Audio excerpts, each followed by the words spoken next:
Namaskar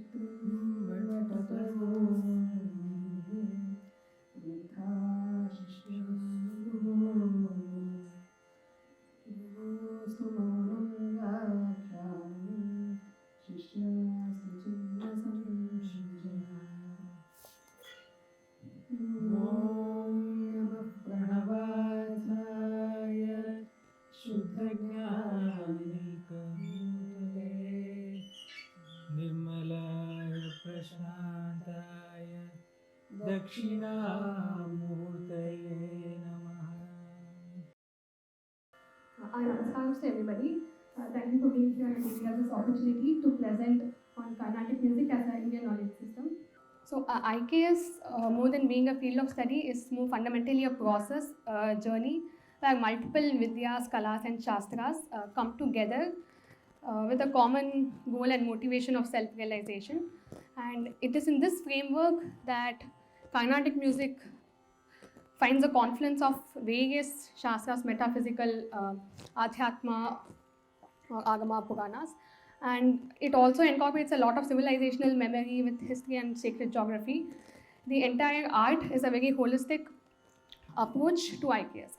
So while the topic of Carnatic music is a vast ocean, we shall take up a few droplets of this, and this lectern is our humble attempt to showcase this confluence by answering 3 questions. So Carnatic music is Dakshina Bharatiya Shastriya Sangeeta. So let us see what makes this system, how did this system develop in Dakshina Bharata, what makes this system Shastriya, and what is Sangeeta and why Sangeeta. So the story goes back to the 7th century, when in Dakshina Bharata witnessed a grand Hindu renaissance in a true sense, in a very holistic way, where during the Pallava reign, there was phenomenal progress in art and architecture, culture, trade, economy, very holistic development through the region. And it is in this juncture that there was, for the first time, there was a huge region-wide state patronage for building of temples and development of kshetras, development of kshetra towns, and the compilation of Bhakti literature. So the Bhakti literature was based on this kshetra sacred geography map, and the sacred geography was mapped by a sampradaya of a group of Shaiva and Vaishnava saints. And these Shaiva and Vaishnava saints, their tradition is what laid the bare foundations of Carnatic music, Karnataka Sangeeta. So what were these sampradayas? The Shaiva sampradaya emerged due to the efforts of 63 saints called the Nayanmars, and they were wandering saints who went to all these kshetras, composed and sang to express their bhakti, to express their emotions. And those kshetras came to be known later as the 270 odd Padal Petrasthalams. Padal Petrasthalam is literally the place where the songs were composed. And these songs were compiled into a vast corpus of literature called the Tirumurai, which has around 18,000 plus stanzas. Similarly, it's the same parallel you can see in the Vaishnava Sampradaya, where there were 12 Arvas who went to these 108 Divya Deshams and composed what was later compiled as the Divya Prabandham. So the beautiful fact about these traditions is that starting from the 7th century, when they composed and they visited these kshetras, it is a tradition till today in these temples to venerate these Nayanmars and Arvas, and also recite and sing their compositions as a part of the daily ritual worship in these temples. So these are probably these murtis of the Nayanmars and Arvas, which you will find in every single Padal Petrasthalam and Divya Desham. And luckily, all these kshetras has been flourishing and exist till today. Many of them are huge temples which received excellent patronage towards the later centuries. These are some of the famous temples that we may be aware of.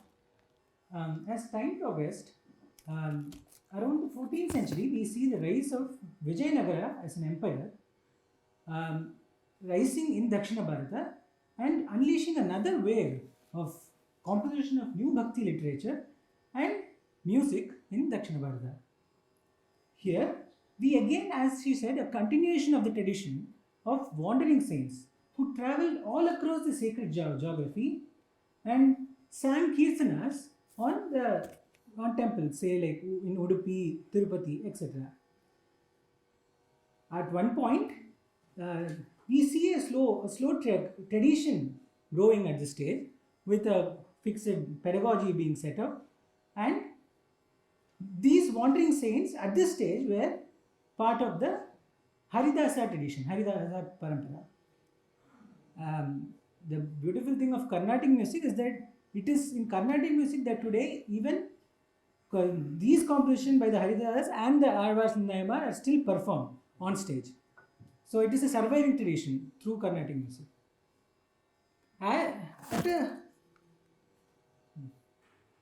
As time progressed in the Vijayanagara film, the heart of Dakshina Bharatiya culture shifted down south to the banks of river Kaveri, and Tanjavur rose to prominence. Here is where we see a maturity phase for Carnatic music, which is heralded by a group of three called as the Trimurti or the Trinity. They were Bhagyayakara, meaning they created both the Bhag and the Gaya of their compositions. This ensured that the Sangita and the Sāhitya harmoniously came together instead of being force-fed onto each other. This is the Trimurti which I was talking about, Muthuswami Dikshita, Tyagaraja Swami and Shyama Shastri. They epitomize the maturity of Carnatic music as a tradition. I mean, they composed 1,000+ compositions on a range of ideas. And most importantly, they set up something called as a Shishya Parampara to carry forward their legacy, and it is because of this Shishya Parampara that we still remember their compositions and perform it as they would have composed back then. In fact, every student of Carnatic music, including us, will somehow align themselves to one of these paramparas set up by the Trimurtis. Here we also see the Kriti as a composition coming to the fore. A Kriti is basically a foundations or structured musical composition in Carnatic music that blends the sāhitya with a set raga and a tāla. It has three parts: the Pallavi, Anupallavi and the Charanam. The Kritis explore various things. Bhakti, Navarasa Bhakti, I mean the 9 types of Bhakti, where it is not only about complete surrender to the divine, it can also be in form of Nindastutis, where you complain to him. So 9 types of Bhaktis were explored, and then some of the Trimurti also had their own Ishtadevata upon whom they extensively composed. For example, Tyagaraja, for example, composed extensively on Sri Rama, whereas Shyama Shastri composed on Devi, as seen by the photos behind them. However, Muthuswami Dikshita, as you can see, has composed on a variety of deities. Another idea explored in the Kriti is this Kshetra. We have this beautiful tradition continuing from the Haridasas and the Arvas of composers traveling across the sacred geography, composing not only about the deity but also about the traditions and the local traditions followed in those temples. And we also see a maturity in terms of the bhasha use. Again, Carnatic music, as I said, incorporates kritis in Sanskrit, Telugu, Kannada, Tamil and Malayalam. So any student who learns will be exposed in some form to all these bhashas. Further, there is also this idea of Nādopāsanā. which literally means upasana through nada, about which we will see in the next section. Now we come to the Sangeeta section. How is it that in our Indian tradition that Sangeeta is put to such high esteem? The reason is Nādopāsanā. It is a concept that has developed from the Vedanga and the Upanishads and explored extensively in the Nāṭyaśāstra and other musical texts. It essentially says that music or nada can be used as a vehicle to reach mukti. And this forms, in a way, the central philosophy of Carnatic music as well. Among the Trinity, Sri Tyagaraja composed among the Trinity, Sri Tyagaraja extensively composed on this idea of Nādopāsanā. He himself was a Nādopāsaka, and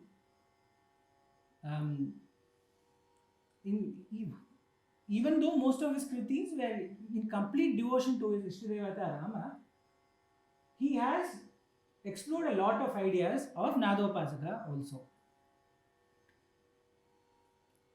Now, let us see what is nada through Tyagaraja's own words. So Tyagaraja says, Pranava and nada manifest as a saptaswara by the fusion of prana and anala. So, pranava, prana, anala, sam, yogamuval, pranava, nadamu, sata, swaramule, paraga. He further goes on to say, like, those who are lacking of this knowledge of music, which is combined with true bhakti, such people can even get mukti. Sakshat karani sat bhakti sangeeta jnanam vinula mokshamu galadam. So again, a very deep thought indeed. Now we'll go to another composition of Tyagaraja where he sees Shankara as the embodiment of nada. Again, an example of how he emphasizes on the fusion of sadbhakti, true devotion, with jnana of music. In this song, he extols about the greatness of Sāmaveda, and in fact says that the Saptaswara is born out of the 5 faces of Shiva. Nada Tanumanisham, Nada Tanumanisham, Nada Tanumanisham, Shankaram, Nada Tanumanisham, Shankaram, Nada Tanumanisham, Shankaram, Namami me Manasa Shivasanad Tanumanisham, Shankaram, Namami me Manasa Shivasanad Tanumanisham, Shankaram, Namami me Manasa Shivasanad Tanumanisham, Shankaram, Namami me Manasa Shivasanad Tanumanisham. Modaka निगमोतमसम मोदकर निगमोतमसम मोदकर निगमोतमसम वेदसारं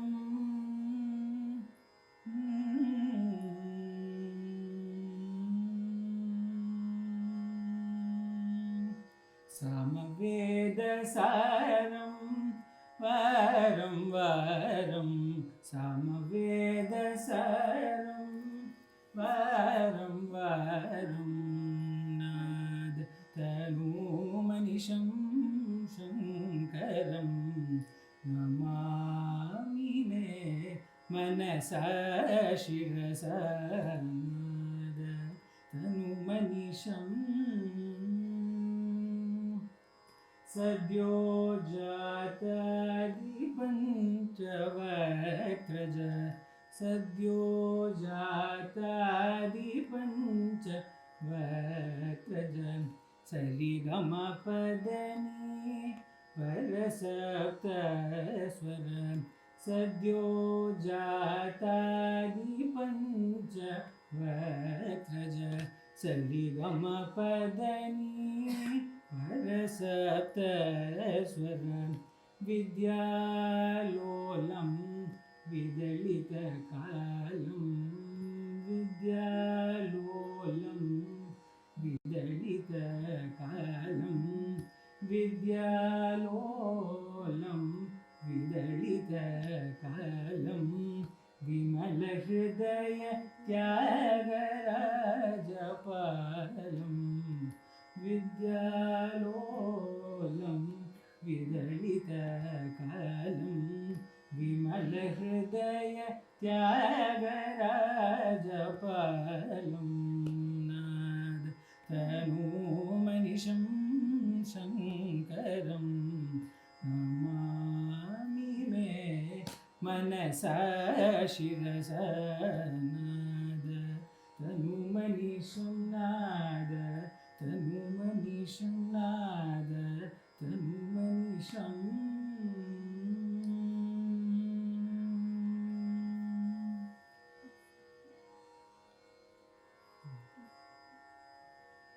Moving on, we'll be moving on to the next Trimurti, who is Muthuswami Dikshita. He was a different type of person who, again, carrying on the tradition of the previous Alvaz Naimar and the Haridasa movement, he also travelled extensively across the sacred geography of Dakshina Bharata and composing kritis, again, not only on the deities but also on the paramparas followed in the kshetras. Again, despite being born on the banks of Kaveri, he travelled all the way till Kashi, where he was initiated into Advaita and the Sri Vidya Upasana. And this is clearly seen in his compositions, which has expounded Advaita and Sri Vidyantra and is very rich in the Pauranic references. He also composed mostly in Sanskrit, incorporating elaborate poetic descriptions, and which we will see in the next section. So, Carnatic music is one such domain where Sanskrit meets music and music meets Sanskrit. In our humble knowledge, I think it's one of the only places where music was composed in Sanskrit rather than Sanskrit lyrics being set to music. So, the ideal of Vagya Kaga, where the Vagya Kaga composes both the Sāhitya and the Sangita. So, there were many composers who composed extensively in Sanskrit, but Dikshita's Kriti stands out because of his advanced usages of alankaras and which adds to the aesthetic beauty of the Kriti and its intellectual rigor. So, what sets the Dikshita's Kritis apart? So, any poetic work in Sanskrit needs something called an Anvaya to understand it. So, when we, this is not a Padyam in regular sense, but being a Kriti, if you try to do a close reconstruction of the Kriti, in majority of the cases, you find that the entire kriti boils down to only one line, just one sentence. That is the entire kriti of, say, 5 minutes, 8 minutes, or whatever. And even if there's another kriti, other line, that would be only a secondary. 90% of the song is composed of a single line. So how is this achieved? So yeah, when you do the proposed key constructions, there's only a single kriya pada, that the verb form that we see in the sentence. It is addressed to a specific devata, and the rest of the kriti is just adjectives and attributes of that devata in the form of visheshana padas, adjectives. So, and Dikshita wastes no time in getting to the point. The first line, that is the pallavi, that is the samkship of the kriti, where he invokes the deity along with the kriya pada. So it the kriya pada is often words like aham vande, bhajami, those kind of kriya pada addressed to that deity. And so once the pallavi sets the tone, gives the intent of the kriti, remainder of the kriti is adjectives, and each adjective is nothing but long and small and long samasta padas, which in itself conveys, say, a whole Purvanika story, or it expounds a metaphysical concept. That one pada will tell you the history of the Kshetra temple, the traditions followed over there. So that is the kind of adjectives he uses. So, and yeah, one aspect of Sanskrit grammar is that whenever there are adjectives, the adjectives follow the same morphological form of the main, of the devata in this case.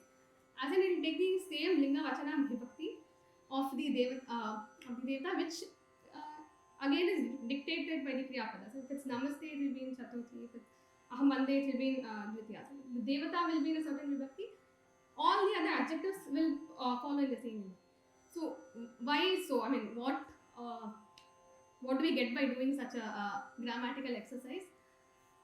So okay, we'll see that via an example. So this is a section of Dikshita Kriti. The statement is Kamalambikaye Namaste. Kamalambika is the deity.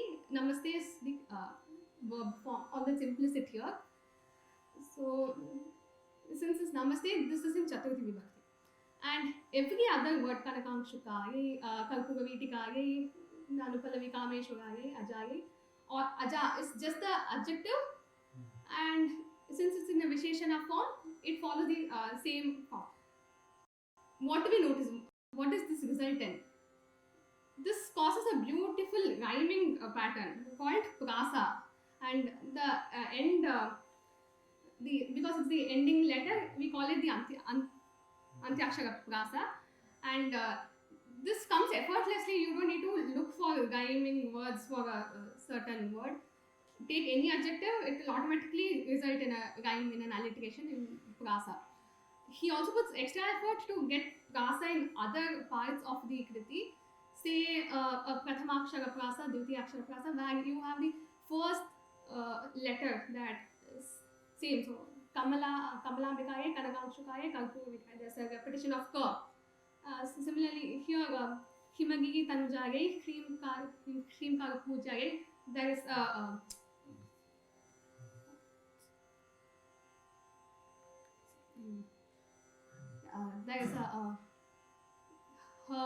kaprasa, and again in the last two lines of the Anupalavi, even the adjective also ends in ni. Viharini is where you get extra prasa of in, not only I. So again, what is the effect of these prasa? When we sing, we also automatically notice the aesthetics.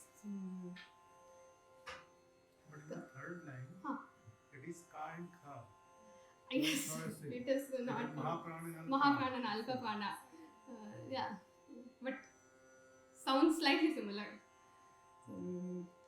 Kamala nagara viharini khalasamuha samhare kamaniya gataharini kali kalmasha pariharini kamalambika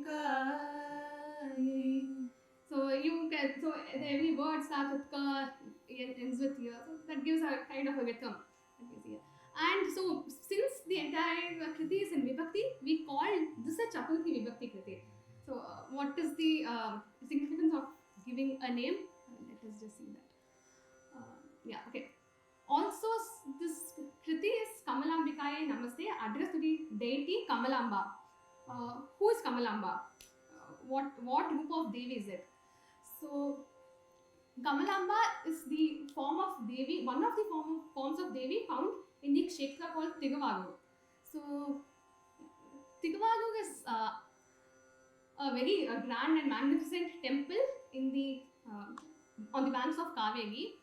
It is again one of the Padal Petra Sthalams where the Thevaram saints Nayanmars sang to the glory of Tiruvallur, and it enjoyed patronage of the Cholas for many centuries, ultimately culminating in a very grand renaissance for Carnatic music, where in the 17th century all of the three Trimurtis, this was their birthplace.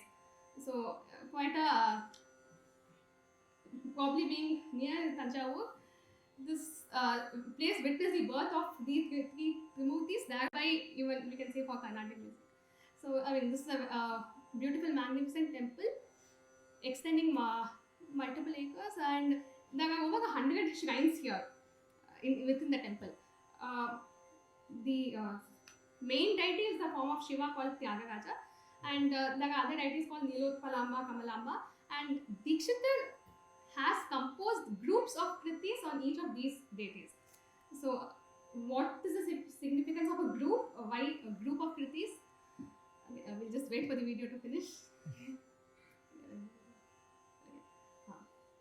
Yeah. So, in the Tiruvallur Kshetra, he composed his magnum opus kritis.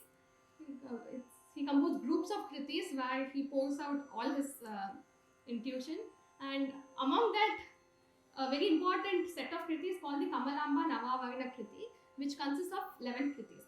So the kriti set itself elaborates a ritualistic worship called the Sri Vidya Upasana, where you worship Kamalamba through 9 chakras, 9 avarnas. But for our purpose, what is significant is that he incorporates every vibhakti in each. I mean, he composed kritis which each vibhakti. So 8 vibhaktis. There are 8 kritis plus 1, which had all the 8. And he also composed on other deities 8, incorporating all the 8 vibhaktis. 8 on Tyagaraja, 8 on Nilotpalamba. Okay.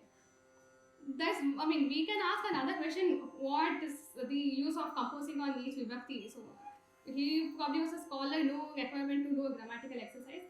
There is a more philosophical meaning to how he interpreted vibhakti. So each vibhakti showed an aspect of personality of the deity. So by invoking the deity in all the 8 vibhaktis, you invoke them in the entire a comprehensive mode, invoking all the personalities. So let's see an example of the Kamalamba kritis. These are the 8 vibhaktis that he says. The first one is in the Prathama, Kamalamba Samrakshatu Mam, let Kamalamba protect me. Similarly, Kamalambam Bhajare Manasa, Kamalambikaya Katakshitoham, Kamalambikaye Namaste, we just saw that. Kamalambikayaha Param Nahige, Kamalambikaya Tava Bhaktoham, Kamalambikayam Bhaktim Karomi, Kamalambike Avava. So, again, exploring the same deity in multitude of ways. So we shall present the second Avarana Kriti, the Dvitiya Vibhakti Kriti, Kamalambam Bhajare.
षण्यादिगल जननी विशेष चैतन्य रूपिणी भूमितत्वादि स्वरूपिणी कमला भज गे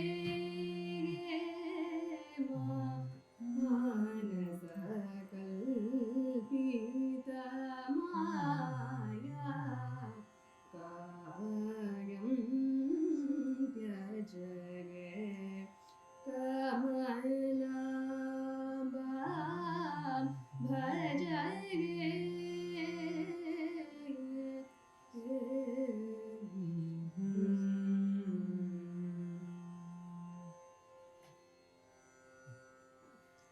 So yeah, this is how sāhitya, Sangeeta and Advaitic concepts, highly metaphysical concepts, and a certain rigor in the structure, grammar comes together to create beautiful kritis. And so this was the rigor we saw in the terms of sāhitya, the grammar that is incorporated. So what about the grammar of the music of the Sangeeta? This takes us to our next section, what makes Carnatic music Shastriya? So, there is a question which generally comes, is that why does music, which something as abstract as music, requires such great rigor as it is dealt in Carnatic music? It is because, as we will show, that these frameworks of the basic components of music, rāga and the tāla, by itself lead to the expansion of musical knowledge and new elements of musical creativity. How? We hopefully will be able to justify this in this section. So, we will take the first component of Sangeeta, which is the swara. In the Vedic chanting practices, we have the concept of the three swaras, where the middle frequency, which is the swarita, the upper, which is uddata, and the lower, which is anudata. Later on, this was expanded to the saptaswara system, with the lowest being shadja, rishabha, gandhara, madhyama, panchama, daivata, and nishada. As the understanding of the music improved, we came up with the 12 swarasthanas. The basic 7 swaras are now mapped onto the 12 swarasthanas, which are between the low base frequency sa and the integral multiple of it, which is the other sa. These 12 together is called the sthai. So as you can see, there are 12 frequencies in between, and we have to map the 7 onto these 12. Now it is by definition, the pa is as given the middle frequency, and ma is also defined as 4/3 of the base frequency.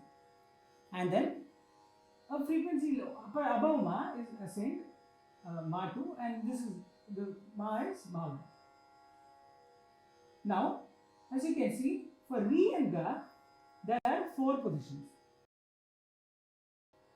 Just 2, 3, 4 and 5. However, 5 cannot be allotted to re, as there needs to be ga above re. So we end up with only 2, 3 and 4 for these, and we name it as V1, V2 and V3. Similarly, for ga, we again see we have 2, 3, 4 and 5 with the exception of 2, because we have to assign re, the lower frequency, below ga.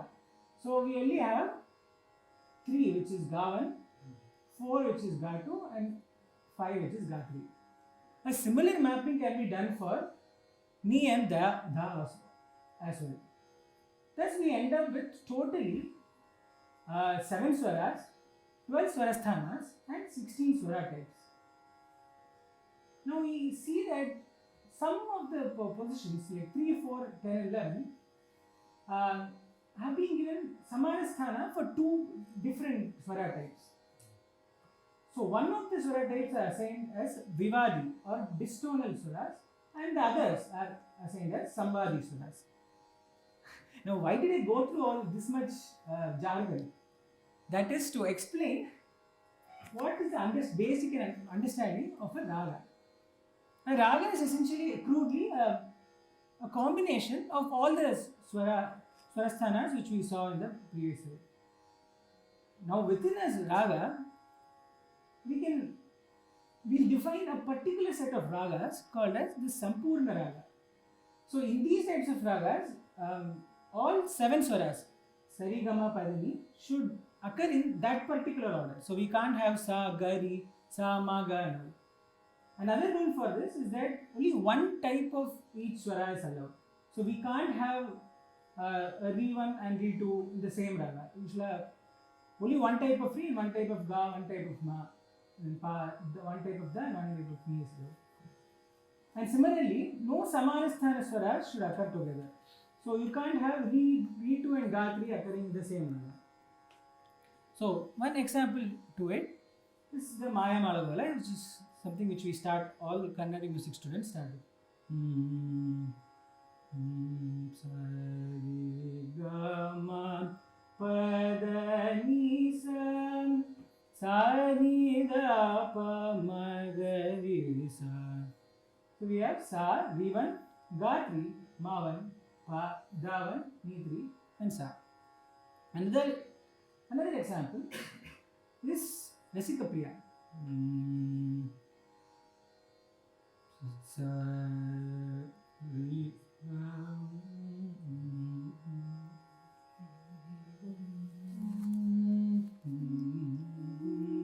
Sari, Gama, Pada, Pada, Ni, Sari, Gama, Pada,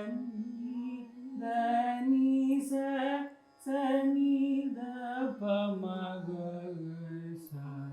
So here you see Sa, Re3, Ga3, Ma1, Pa, Da3 and Ni3, and the one same in descending order.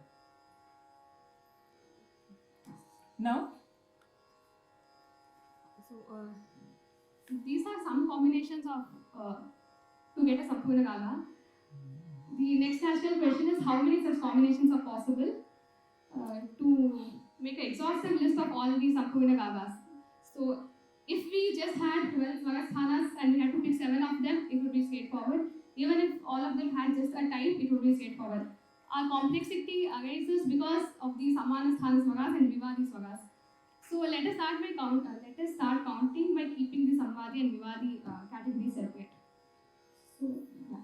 If we take the Samvadi case, this is an easy calculation because each of the varieties have only each of the swaras have only 2 varieties and they can occur in any combination. So 2 into 2 into 2, so on, you will get 32 ragas with only Samvadi swaras. What happens if we get in Vivadi swaras? We will take it one at a time. We will just do Vivadi at Riga. So we can see that the only Vivadi combinations that are possible are G1 and Ga1, the first one. I mean, if we have Ga1, the only option for is G1. You cannot have a G that's higher to Ga. And if we have G3, the only option is Ga3. So the only combination of Riga is 1, 1 and 3, 3. So you get 2 combination Riga. Everything else remains same. This is now 16 Vivadi ragas with only Vivadi Riga. And repeat the same thing for Nida, you will get again 16 ragas. You can also have Vivadi on both ends. So 2 with Riga, 2 with Nida, Ma remains constant. And that we have 8 cases. So summing it up all, we have 72 ragas.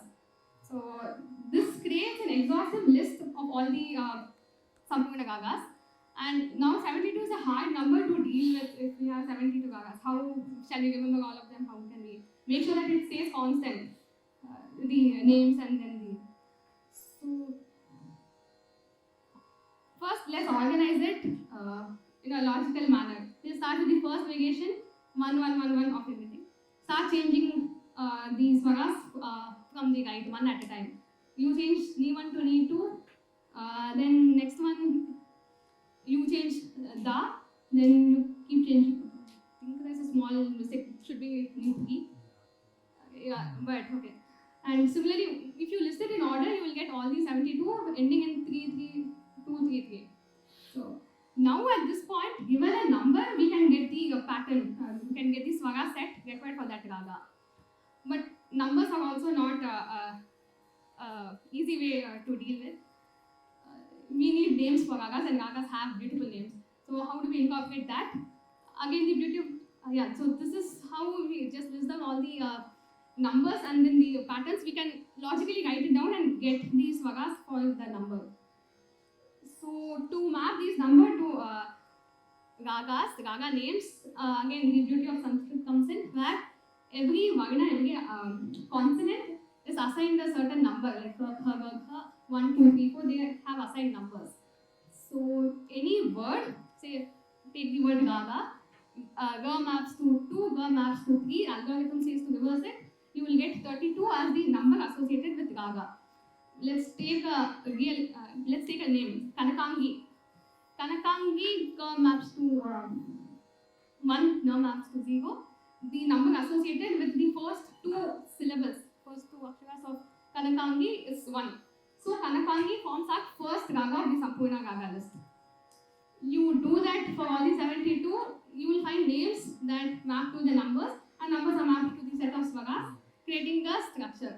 So, and this structure is put together and is what we call the Melakarta scheme, creating, So this Melakarta scheme forms the backbone of the entire raga framework of Carnatic music, where once you list all the Sampurna ragas, every other raga is also derived from here. You can make modifications to these Sampurna ragas based on the rules and derive more ragas. So at this point, given a number, given a raga name, given a, say, we take Maya Malagola, which we just saw, here, Maya Malagola over here.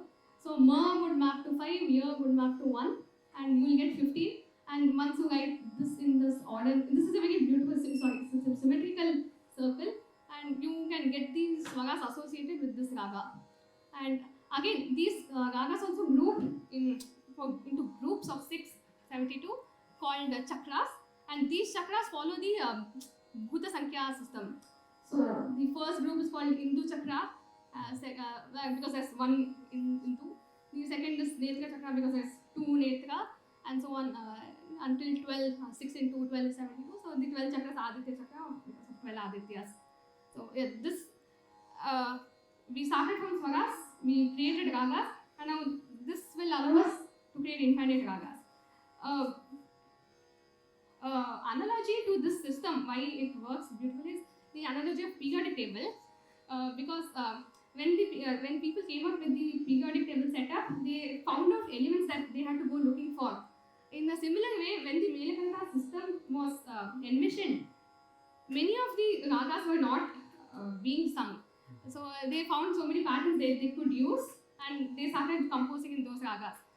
So this is in a way a generative framework that can bring in more musical knowledge.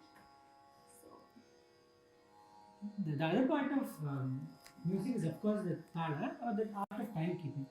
Again, as in our Śāstras, the idea of a tāla or timekeeping here is again cyclic in nature. And a tāla in Carnatic music, interestingly, is kept in tracks using beats which are tapped on your thighs while singing. So, and parts of a tāla are 3. So, we have a beat denoted by anudritam, one beat, a beat followed by a flat denoted by dhritam, and a laghu which can be associated with the jati to mention 1, 2, 3 or 1, 2, 3, 4 and 5, 7 and 9. Now, so like the raga Melakarta system, some 35 talas system has been developed in Carnatic music. So we have some talas defined as Dhruva, Matya, Rupaka, Jampata, Prateka, whose ankas have been defined. So Dhruva Tala has anga a Laghu, Laghu, Dhritam and a Laghu. And when you map the Laghu with one of the available options of Tishra, Chatushra, Khanta, Mishra and 7, so 3, 4, 5 and 7, we get a particular number of beat cycles. So say, we take Chatushra Jati Dhruva Tala. So we have 4 plus 4 plus Dhritam, so 2 plus 4. So we get a 14 beat cycle. Similarly, totally 35 talas can be formed through this table. This is the tala system followed in Kannam. Again, as she said, as in the raga system, as after the framework was developed, several compositions were created on the newly generated talas. As people recognize that these types of patterns are also can be done. This is another example of how the structure by itself expands to the expansion of musical knowledge. Now we take Adi Tala, which is a very popular or basic tala used in Carnatic music. Its official name is the Chatushra Jati Triputa Tala. So if you can see Chatushra Jati, which is 4, Triputa. What is it? We'll see. So Triputa has the anga of Laghu, Dhritam, Dhritam, which is mapped to Chatushra, 4. So we have a 4 plus 2 plus 2, which adds up to 8. So it's an 8-beat cycle. It is an 8-beat cycle. Say we have 4 subbeats within a beat, which maps to totally 32 counts per cycle. Now we'll perform something called as a chorway, which is essentially a musical and rhythmic pattern formed as a concluding piece to a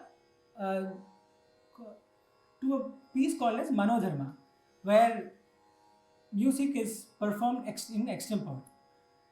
Again, we've been talking about compositions and structures and etc., etc. But a huge part of music which we will not be able to cover in this talk is the aspect of Manodharma Sangeeta, which is on-spot rendition of the music. So the beautiful part of chorway is that it brings together the concept of swara, raga, tala, and together enhances the aesthetics of the Sangeeta.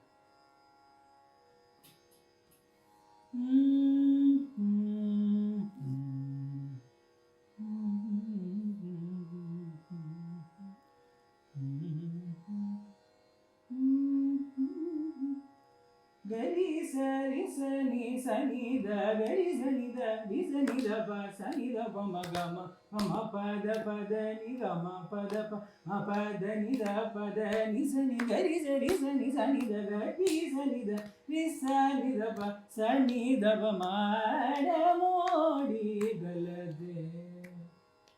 So in this piece you can see the first line went with gari sa. So which is 5. Gadi sa vi sa ni da. So we have 5 plus 5 plus 5 followed by Gadi sa ni da, a gap. So 5 plus a gap 1. Vi sa ni da pa 5 followed by 1. Sa ni da pa ma, which is 5. So we have a pattern of 5 plus 5 plus 5 followed by 5 1 5 1 5. Which adds up to 32. The same 32 can also be formed by 4 4 4 6 1 6 1 6 and 3 3 3 7 1 7 1 7, which again in the second line comes ga ma pa da ni ga 4 4 4 ga ma pa da 6 1 ga pa da ni da 6 1 pa da ni sa ni. Finally, gari sa ni da 3 3 3 gari sa ni da ba sa ni da ba ma 7 1 7 1 7. So we have a decreasing pattern in the first half, an increasing pattern in the second half, and if you notice the swaras I sing, it is also going in the decreasing version. So I have gari sa ni da. Gari sa ni da, I am going from the upper note to lower note. Sa ni da ba ma. The second line, ga ma pa da, I am increasing. one by one I will Gama pa ma pa da pa da ni, and third line I am again going down. Gari sa ni sa ni sa ni da. So it's a pattern of increases and decreases with swara and the tāla and the counts. The only rule really is that everything has to add up to 32. And as you can see, if you can add them up, everything will add up to 32. Just to experience it again, I will probably perform once more. Gari sa ni sa ni sa ni da, gari sa ni da, ni sa ni da ba sa ni da ba ma ga ma pa da ni ga ma pa da ma pa da ni da ni sa ni gari sa ni sa ni da gari sa ni da ba sa ni da ba ma da modi gal de ramaya mata lada modi gal de. Again. So we just saw how you start with the very basics of what is a note and what is a beat, and just a framework, rules and regulations, definitions help in such easy creation of music. I mean, you could just bring together any number of beats or any swaras. That is not going to be aesthetically pleasing. So this structure that people have laid out aids to easy generation of aids creativity, helps in music generation in a very seamlessly easy way. So yeah, so we saw how the precise and complete structure of for raga and for tāla aided creativity and knowledge expansion. It's a very Śāstric framework. Then we saw how the civilizational memory is retained in this system, in this tradition. We saw how the compositions were centered around kshetras. Kshetra acts as a living piece of memory that witness the composer going and composing, and say students going and singing even today to that kshetra. And we saw how different metaphysical concepts were expounded in a very easy way. So these are probably advanced Advaita and Vedanta concepts which are taught to 6 or 7 year old kids, and you pick it up on the way. And of course, the confluence of Sanskritam and Sangeetam, and both of them met to create beauty. And yeah, so this concludes our talk, our lecture. Carnatic music concerts generally end with something called Mangalam, which invokes auspiciousness to end everything in peace. So, again, this is a composition by Muthuswami Dikshita, about whom we extensively talked today.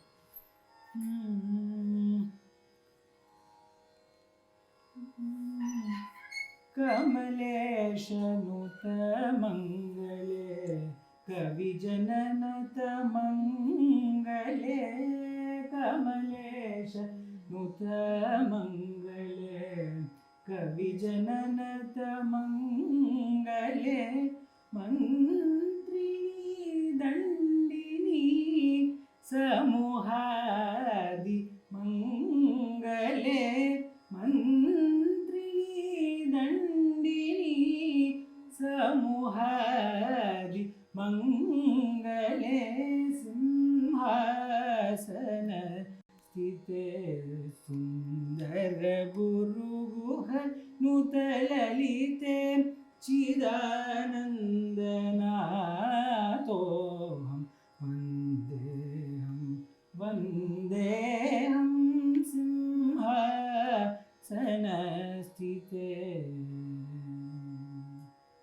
Hayagriva Bajadi Pujita Nityamangale Hayagriva Bajadi Pujita Nityamangale